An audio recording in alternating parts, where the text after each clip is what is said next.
Well, let's go to our two ladies, Concetta and Tanya. Firstly, Concetta, I want to congratulate you on an outstanding piece of writing in this anthology of essays that we've been talking about, Australia Tomorrow, where Concetta asks a simple question, which I'm sure her political opponents are asking of the Liberal Party: where to now?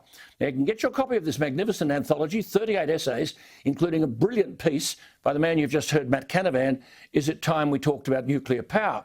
You just go to the website, oztomorrow.com. It's all there. New South Wales Woman of the Year, Concetta. Should a man be the New South Wales Woman of the Year? Alan, before I answer your question, welcome back, and thank you for your kind words about my essay. I don't agree with the decision. People do care because they see it as an insidious push by the noisy woke left, undermining the very fabric of our society. I think the pendulum has swung too far to the left under this pretense of inclusion. Well, Tanya, what do you think? I mean, my view is the New South Wales government should get into the ring, change and stop this nonsense. What's your view?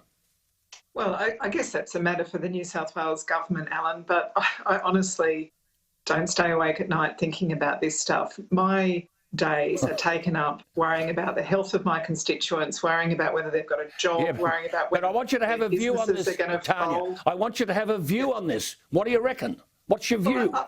But I don't want anyone to be discriminated against, but I also would say that historically the achievements of women have been undervalued and underrated. In fact, my biggest effort in recent years has been to make sure that our Australian honours system actually achieves something closer to gender equality in the awards of Australian honours. It used to be about 30% female, and now it's about 40%. That's good. That's progress. I agree entirely. Trying to get more recognition for women, and here's an award which wants to erase them. Concetta, do you agree with the Prime Minister when he was asked whether Australia was too woke? Breastfeeding, chest feeding, a mother doesn't exist, she's the birthing parent, poor old dad's only a co-parent or the second biological parent. The Prime Minister was asked whether we're too woke. He said, oh, who cares? I just want people in jobs and I want them healthy. Do you think, Concetta, people care?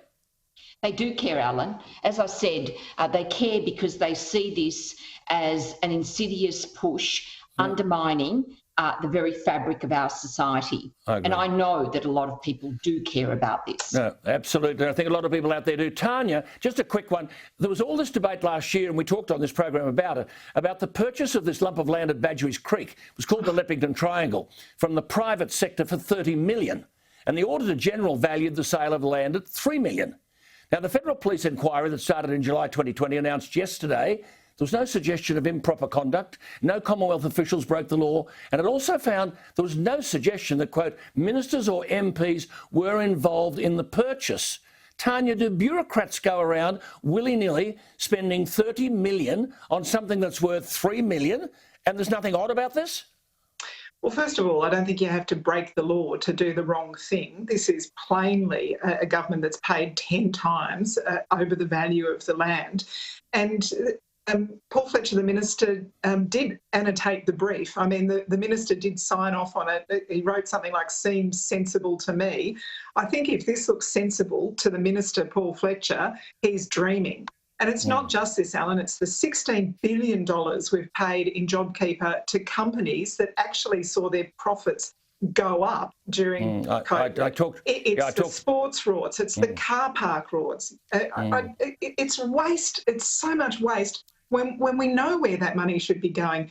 I mean, Pfizer offered to vaccinate every Australian for $1 billion and the government said, no, that's too much. But they could find $13 billion to give to profitable companies in job subsidies. Well, I agree with you. I want to take this vaccination issue to both of you. Just let me show you this clip of the Prime Minister last month in a clear and unambiguous statement.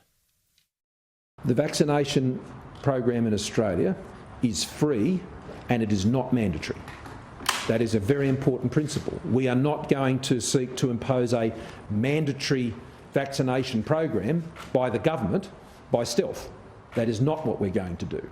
It is important that Australians know that we are not going to seek to impose a mandatory vaccination program in this country by some other means. Well, there we are. A month later, Victoria's Chief Health Officer last week, Brett Sutton, shut the lunchrooms on Victoria's building sites, ordered at least one jab before being allowed to work, and you saw what followed. Concetta, first, vaccination. Is it compulsory or not? People are terribly confused. I said this in March. This may be the biggest industrial relations issue in the country. It shouldn't be left to employers to determine the appropriate course of action. Concetta. Well, they should not be compulsory. This is a legal quagmire, Alan. Navigating the constitutional competencies of both the Commonwealth and the states and territories is a really difficult issue. Now, it would appear that the states have the power to both mandate vaccination and introduce vaccination passports. And in effect, it would be an extension of the requirements we've seen for the QR coding. But at the Commonwealth level, the situation is perhaps not very clear. But Tanya, could I say something to you? Nationally, we're 54%. I'm talking double vax. Nationally, I'll just run through them. 54, New South Wales 64, Victoria 49, this is today, Queensland 46, Tasmania 58, WA 46, South Australia 49 and the Northern Territory 52. Now, the Prime Minister says it's not mandatory that it should be free, and it should be free and it shouldn't be compulsory. But outfits like SPC, Qantas, Telstra, Crown, Racing Victoria, they're saying staff must be vaccinated. And it's being said that the Berejiklian government is sacking thousands of teachers, police officers and other public servants who want to make their own health vaccination choices. Simple question, Tanya. These are your people. They normally vote Labor. Do you support these sorts of sackings? Well, I think it's fair enough for employers to say if you work with vulnerable people, you need to be vaccinated. Now, that's not making vaccination mandatory. It's just saying that for some jobs, this is the requirement. I've got a mother-in-law who's in a nursing home. I don't want her being looked after by people who might bring COVID into that nursing home when all of us are working so hard to keep her healthy and safe. But there are only two kinds of people in the workforce, won't there be? There'll be the vaccinated and the unvaccinated. So how are the vaccinated at risk from the unvaccinated because they've been vaccinated? Well, because with any vaccine, Alan, there is always a chance that you will still get the illness, you'll get less symptoms, you won't end up in ICU, you won't end up much less likely to die. But having only vaccinated people around people whose health is vulnerable is really important. And Alan, you talk about making your own choices, right? I've got a right to go outside and smoke if I want to. I can kill myself smoking if I want. But I can't work in a bar and smoke near my colleagues and smoke near the patrons and make them sick from my side stream smoke. So, yes, you have choices, but choices have consequences. Yes. See, I just want to, I understand everything people are saying. I think this is very, very complicated and it's very confusing. And my correspondence suggests that. Suggests that. And Concetta, can I just say to you, for example, are we turning a restaurateur into the police force? So come Freedom Day, whenever it is, the doubly vaccinated can go to the restaurant, the unvaccinated can't. So is someone standing at the entrance to the restaurant to manhandle people or demand that they show proof? I have no idea, and people are writing to me and I can't answer the question. How do you implement this? Well, you're correct. We don't know yet how that's going to be done. We know that these issues are being canvassed by the courts. But ultimately, it goes back to the point I said before, it will be those political constraints that will likely be more relevant than the constitutional ones. And I have to say, it didn't surprise me at all to see Boris Johnson backing away from vaccine passports, because I really don't think that they're going to be tolerated by the Australian public. But see, I agree. See, Tanya, the three of us have said, for months, get vaccinated, get vaccinated. But the reality is 100% won't be.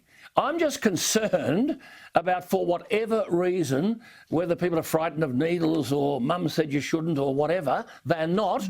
And I'm just wondering, when they go into Bunnings, is someone going to get their hands behind their back and shove them out? I don't understand how this works, Tanya. Well, I think it is putting a lot of responsibility onto individual businesses and individual employers, and I think it would be much better if the Prime Minister showed some real leadership here and said, here, this is what we expect of people, we want people to get vaccinated, these are the consequences if you're not prepared to protect your own health and the health of people around you by getting vaccinated. You're right, Alan, there's a tiny minority of people who, for a medical reason, might not be able to be vaccinated. But for everybody else who's just saying, I can't be bothered, I don't want to, I think for those people, it's fair enough that there are consequences. They can't shut down other people's businesses. No, I mean, you can't buy a car. You can't buy a car and say, well, I'm not going to get a licence. I understand all that, and I think we all do. I'm just wondering what awful mess we're creating for an employer who's left with the decision as to how these people should handle things. And I think there should be a national... Sorry? Well, I was going to say, in Bunnings you gave as an example, Bunnings has kind of got the staff that... I know it's terrible having to have one person full-time checking as people are coming in the door, but think about the small business that's got one person on the cash register with a customer walking in the door or three customers walking in. It's so hard for them to know what to do. We've got to go. It's good to talk to you both. Thank you for your insights. Keep at it. We'll all keep at it. We'll try and just take one step at a time, and we'll see you next week. Now, Tanya, I know you're away. Tanya's away next week, but we'll see her the week after that, and we'll have someone instead of Tanya next week. And Concetta, congratulations again on that fabulous essay, Compulsory Reading. You can check it. Just go to austomorrow.com, and you can buy your copy of the book. Back after the break.